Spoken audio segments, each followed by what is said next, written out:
Hello दोस्तों, स्वागत है आपका एक नई कहानी में। तो चलिए शुरू करते हैं। आज की कहानी हमारी है टीले वाली मस्जिद, जो कि लखनऊ से रिलेटेड है। तो ये जो टीले वाली मस्जिद हमारी है, ये लखनऊ में आपको चौक में मिलेगी। उसी से रिलेटेड कहानी हमारी है। इमाम बाड़े के पास पीछे रह रहे हैं रहीम भाई, जो कि पैसे से एक तांगा चलाते हैं, जिसको प्यार से लोग टमटम कहते हैं। तो ये कहानी उस समय की है दोस्तों, जब ये तांगा चलाते थे तो सवारियां मिलती नहीं थी, बहुत कम ही मिलती थी। बेचारे दिन भर इधर से उधर बैठे। जो लोग घूमने आते उस समय 50-60 साल पहले कहाँ इतने लोग आते थे इमाम बाड़ा देखने, या फिर और भी चीज़ें थी जो मशहूर थी यहाँ पे। तो बेचारे बैठे रहते थे लेकर के। एक दिन ऐसे बैठे बैठे जो रहीम भाई थे ऊँघ रहे थे, टांगे पे नीचे उतर के खड़े हो गए। सोचे नींद आ रही है और घर भी जाना है, घर पे बच्चे वगैरह हैं सब, कैसे क्या राशन लाऊंगा, क्या करूंगा, इसी सोच में वो बैठे हुए थे। टांगे से उतर आए थे नीचे। तो जैसे जैसे रात गहराती जा रही वो सोच रहे थे वापस आए। और ये इमाम बाड़े के पास ही साइड में खड़े हुए थे कि शायद कोई सवारी मिल जाए, जब करीब इनको बज रहा 11, साढ़े 11 जब बज चुका, तब ये जो है थोड़ा सा आगे बढ़े, टांगा लेकर के आगे अपना जब चले तो बिल्कुल अब वहाँ पे रास्ता बिल्कुल सुनसान पड़ जाती है। थोड़ा सा आप चलोगे, अभी भी इस समय भी ऐसे ही होता है। तो वहाँ पे जब सुनसान सड़क वहाँ पे आई तो ये थोड़ा सा और आगे बढ़े, सोचा कि शायद कोई मिल जाए, शायद कोई चौराहे पे आकर के थोड़ा सा वो रुक गए। जब रुक गए, रुके हुए वहीं पे गुनगुना रहे थे, कुछ खड़े हुए थे। फिर सोचा अब नहीं मिलेगी सवारी, तो ये फिर से उसी पे अपने टमटम पे बैठ जाते हैं। और चलने को जैसे ही होते हैं, थोड़ा सा आगे चलते हैं रहीम भाई, तो देखते क्या है, दो मौलाना काफ़ी एकदम सफ़ेद पोशाक पहने हुए, चांदी की चमचमाती माला और हाथ में जो है मोतियों की माला पकड़े हुए, एक साइड में से थैला टाइप का लटका हुआ। दोनों लोग एकदम, उनकी आभा देखते ही बनती थी, लग रहा था कि बहुत ही पहुँचे हुए वो लोग। उन्होंने जो है कहा, अरे टमटम वाले भाई, मियाँ रुकोगे क्या? तो वो पलट के ऐसे देखने लगे। तो उन लोगों को जब देखा पूरे ऊपर से नीचे तक की, तो बहुत वो प्रभावित हो गया कि अरे इतना। उसने बड़े अदब से कहा, सलाम वालेकुम। तो उन्होंने कहा सलाम वालेकुम, जवाब दिया। तो बोले, टमटम वाले मियाँ, क्या मुझे आप टीले वाली मस्जिद तक छोड़ दोगे? तो मैं, क्यों भाई, हम तो सवारी की तलाश में खड़े हैं।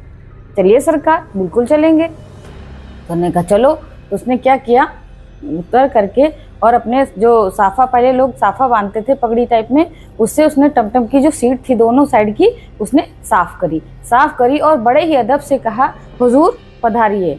और वो नीचे जो पैर रखने का होता है उसने नीचे से लटका दिया अच्छे से, और अब हाथ से पकड़े रहा, हुजूर बैठिए। और वो बैठ गए। तो क्या चलते चलते फिर जब चलना शुरू हुआ टमटम, तो चलते चलते बोले दोनों लोग, मौलवी जो थे, कहने लगे, अम्मा मियाँ, क्या वहाँ पे तुम हमारा 15-20 मिनट इंतज़ार कर सकते हो मस्जिद के बाहर? तो कहा, जी सरकार, बिल्कुल। पहले तो जो है थोड़ा सा वो सोचने लगा, इतनी रात में ये जा रहे हैं, अभी आधा घंटा रास्ते में चलने में लगेगा, और फिर ऊपर से रोकने को बोले। लेकिन अब चूंकि उसको पैसे का सवाल था कि पैसा कुछ मिलेगा तो उसका खाना खर्चा चलेगा, पेट का सवाल है, बच्चों का सवाल है, इसलिए वो बिना नानुकुर के हाँ कर दी। जब हाँ कर दी तो वो दोनों मौलाना जब टीले वाली मस्जिद के पास पहुँचे तो उनसे कहा, अम्मा मियाँ यहीं रुको और हम अभी वापस आते हैं। तो वो भाई वहीं पे रुक गया, रुक करके इंतज़ार करने लगा। वो लोग जैसे कि उन्होंने कहा था कि 15-20 मिनट में वापस आ जाएंगे, दोनों मौलाना जो है नीचे उतरे और अदब से उससे बात की कि जाइए हुजूर, हम आपका यहीं इंतज़ार करेंगे। और वो दोनों लोग अंदर चले जाते हैं। जब अंदर चले जाते हैं, जैसे ही वो टाइम होता है उनका, उस वही जो वक्त बताया था, उसी वक्त पे वो फिर हाजिर हो जाते हैं, और वो अदब के साथ फिर बिठाता है अपने टमटम में, और फिर ला करके उनको वहीं चौराहे पे, चौक चौराहे के आसपास जो बताया जिस गली तक, वहाँ तक जहाँ जैसे बिठाया था उसी जगह पे वो उनको ला करके उतार देता है। उतार करके और सलाम ठोक करके जैसे वो मुड़ता है जाने के लिए, तो एक मौलाना उसमें से कहते, अम्मा मियाँ पैसे तो ले लो, किराया नहीं लोगे क्या? तो उसने कहा, अरे हुजूर किराया तो लेंगे ही, तो लेकिन इतनी रात में। तो कहने, अरे रात का क्या, किराया तो तुम्हारा हक बनता। तो उन्होंने अपनी झोली से ऐसे हाथ डाला और निकाल करके इनको 100 का नोट पकड़ा दिया। वो 100 का नोट दे करके उस ज़माने में वो चकरा गया कि 100 रुपये, और वो कहने लगा, हुजूर मेरे पास छुट्टे तो है नहीं। तो उन्होंने कहा, अरे मैं क्या बात करते हो, छुट्टे की कौन बात परवाह करता है, तुम रख लो, तुम्हारे काम आएंगे, और तुमसे बस एक इल्तिजा है हमारी। तो उसने कहा हुजूर इल्तिजा क्या, हुक्म फरमाइए हुक्म। तो उन्होंने कहा कि मौलाना बोले ऐसा करो तुम हमें रोज इसी टाइम जिस टाइम पे आज मिले हो मिल जाया करना यहीं पे सड़क पे, और हमें उसी मस्जिद तक छोड़ दिया करना और वापस भी मुझे यहीं छोड़ देना। तुमको रोज सुबह जब आओगे यहाँ तो और सवारियाँ को मतलब लाना ले जाना, लेकिन इस वक्त हमें ही मिल जाना जिस वक्त आज मिले थे। उसने कहा ठीक है हुजूर, और कहने लगे कि हम तुम्हें रोज यही 100 का नोट एक दिया करेंगे। 100 रुपये कम तो नहीं है ना? अरे हुजूर आपकी मेहरबानी है, बहुत मेहरबानी है, इतने कम कहाँ, तो बहुत ज़्यादा हैं। और वो बहुत खुश होता खुशी खुशी अपने घर जाता है और अपनी बीवी फरजाना को नोट दिखाता है कि देखो हमें 2 मौलाना मिले थे, ये समझ लो मुझे जो है परवरदिगार मिल गए और मुझे जो है इतना, ये देखो इतनी बख्शिश समझ लो या कुछ समझ लो, बड़ी इनायत हो गई, अल्लाह के करम हो गए। और वो अपना खाना खर्चे का सब इंतजाम, लेकिन रात में कहाँ कुछ मिलता, तो सुबह को जैसे ही होता वैसे ही वो सब चीज़ें अपना ले करके आता है, सब अच्छा खाना पीना करना शुरू कर देता है। धीरे धीरे उसको ले जाते लाते उन लोगों को करीब 15-20 दिन जब बीत गए, अब भाई रोज जब 100 रुपये उसको मिल रहे हैं, तब आप सोचिए कि उसका रहन सहन लिबास सब कुछ बदल गया। उसने अच्छी से शेरवानी पहनना शुरू कर दिया, अब ज़्यादा महंगी तो नहीं लेकिन ठीक ठाक, कहाँ पहले वो फटे चिथड़ों में घूमता था, शेरवानी पजामा पहनना शुरू कर दिया। एक अच्छा सा चाबुक भी टमटम के लिए खरीद लिया, घोड़ों के ऊपर की एक अचकन बढ़िया सी बनवा ली और उसका जो है ऊपर बांधने का बहुत अच्छा सा सजा लिया, टमटम को भी उसने सजा लिया। ये सब देख करके उसका जो भाई था चचेरा फहीम, वो बहुत उससे जलने लगा कि अरे इसके पास इतना कहाँ से पैसा आ रहा है, ज़रूर कहीं ना कहीं हुए। अब औरत जो उसकी थी वो भी ऐसी जलापा उससे रखती थी, वो आई जलन के मारे पूछ बैठी, अरे फरजाना बेगम कहाँ से तुम्हारे मियाँ इतने पैसा कमाते हैं? तो कहीं नहीं बहन, वो तो तांगा ही चलाते हैं, वही की रोज़ देखभाल करते हैं, सवारियाँ ज़्यादा मिल जाती हैं तो अपना पैसे बढ़ जाते हैं। लेकिन फ़हीम जो होता है वो क्या करता है, चौक कोतवाली में जा कर के जो है दरोगा साहब को रिपोर्ट लिखवा जाता है, रिपोर्ट लिखवा देता है कि ये साहब ये जो है किसी गलत तरीके से पैसा कमा रहा है, देखिए इसके पास पहले कुछ नहीं था और ये अब ये ऐसे होने लगा। अब जो दरोगा था वो भी दूसरे टाइप का था, उसने सोचा चलो मुर्गी मिल रही है कुछ माल समेटा जाए। इस तरह से वो फ़हीम के झांसे में आ जाता है। दरोगा जो है अपने 2-3 और सिपाहियों के साथ में पूरी टीम के साथ उसके पीछे लग जाता है। अब जो रहीम मियाँ थे तांगे वाले, वो जा करके वहीं पे रोज शाम को जब देर हो जाती 10-11 बजे टाइम पे वहीं पे खड़े हो जाते, वो अपने जो है उन्हीं मौलाना लोगों का इंतज़ार कर रहे थे।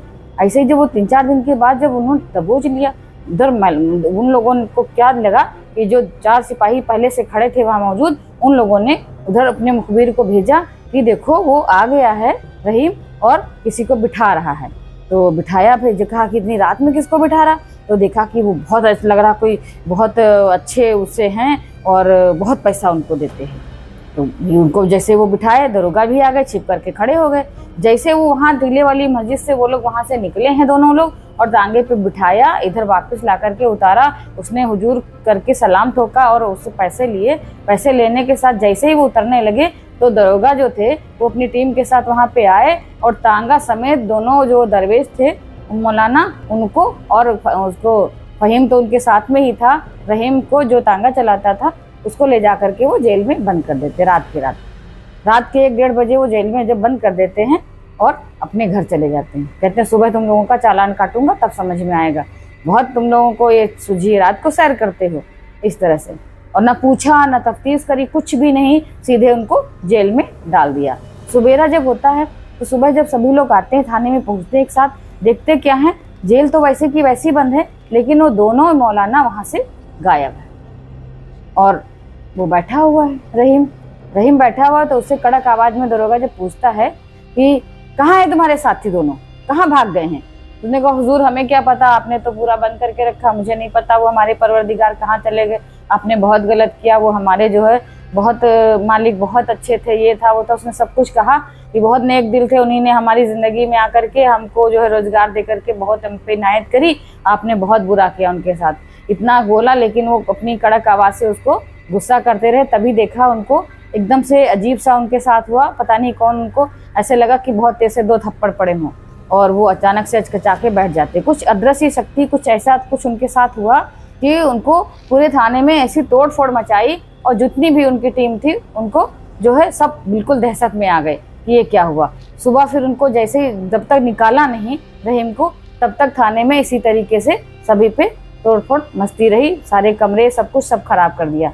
सुबह जब वो लोग आए, उनको कहा कि चल करके वहाँ जितने भी तांगे वाले हैं उनसे माफ़ी मांगो, और रहीम से भी उन्होंने माफ़ी मांगी। फिर ऐसे एक दिन जैसे ही बीता, दूसरे दिन वही उसी थानेदार को वहाँ पे जब वो वही चौराहे पे आया तो वही 2 लोग उसको दिखाई पड़े और उनको ऐसी सजा दी, कहा कि तुम इतना ये जो करते हो बिना तफ्तीश के, गलत चीज़ों के उसमें गलत लोगों को सताते हो और तुम्हें इसकी सज़ा हम देंगे, तुम आइंदा से कभी ऐसा नहीं कर पाओगे।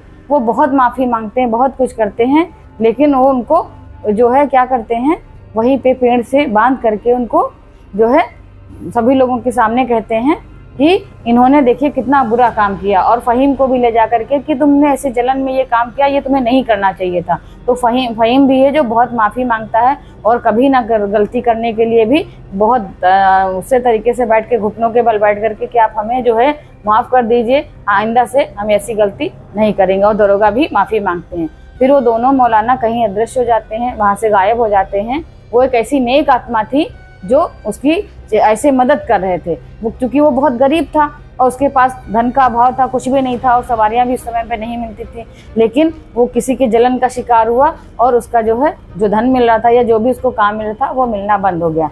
लेकिन उन दरवेशों ने जिस तरह से उसके मदद करके एक मिसाल कायम करी कि दुनिया में ऐसी भी आत्मा होती है जो लोगों की गाहे बगाहे मदद करती रहती। तो दोस्तों, ये थी आज की कहानी। मिलते हैं कल एक नई कहानी के साथ।